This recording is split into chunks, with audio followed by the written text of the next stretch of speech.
Насилството, сексуалното злоставување и педофилијата во нашето општество се уште се табу тема и колку побрзо се скршат табуата, толку побрзо ќе се отворат вратите за решавање на овие проблеми. Апелираат дел од психолозите за една од најчувствителните теми на 21. век. Децата како најчести жртви на сексуалното насилство неретко премолчуваат од страф или срам, но психолозите сметаат дека некогаш и родителите се плашат да пријават со цел да избегнат нивните деца да бидат дискриминирани од околината.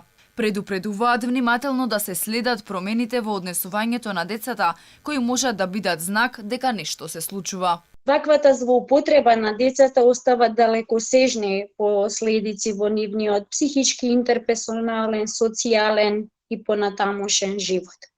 Она што е важно родителите да го знаат е секако не да алармираат и да бидат возбудени, вознемирени, уплашени без потреба, меѓутоа сите разлики во однесувањето на децата се итекако значајни, доволни да родителите посветат внимание и да прашаат што се случува, меѓутоа да прашаат на начин на кој што дете може да им одговори.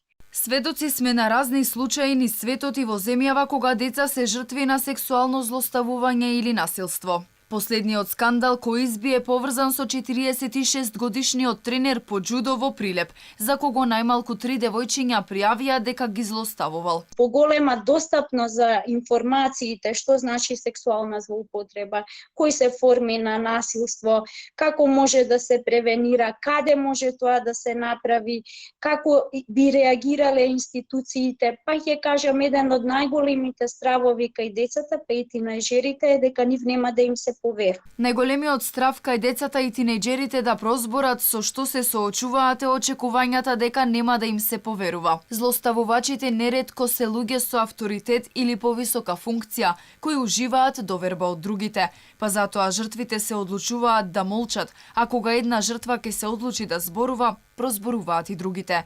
Таков е случајот и со џудо тренерот. По првата жртва прозбореа уште две. Поради сомневање дека бројот на жртвите е поголем, истрагата добива уште поголем интензитет.